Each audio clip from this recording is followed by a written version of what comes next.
I think people were touched because Charlie Kirk, it does put things in perspective when a person dies.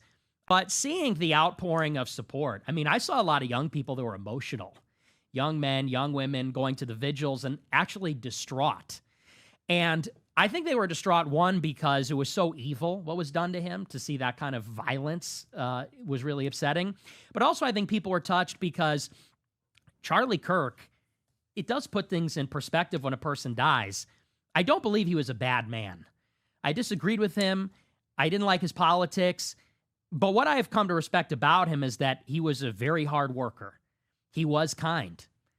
You noticed that when he talked to people he didn't like or disagreed with. He was open to other people. He changed his mind, even when he dealt with me. And he was never particularly nice to me, let's just say.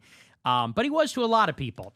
And maybe more than anything, the thing that touched people the most was his testimony of his faith, that he believed in God.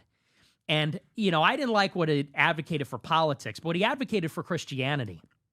That's the part that people are going to remember him for. That's the part that people, when they think Charlie Kirk, they don't think of the Republican debate bro. They think about a guy that was preaching marriage, values, you know, decent Christian values, Christ himself and his sacrifice on the cross. He was Protestant, I'm Catholic.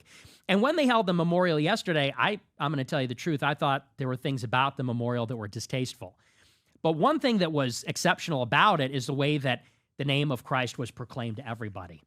And I think that, you know, when you see someone die like that, the reason it's jarring for people is because we realize that we're all going to die suddenly, unexpectedly. You know, and like him, he's 31 years old. Nobody expects that a 31-year-old with that kind of money and influence is going to die all of a sudden. He had plans, you know.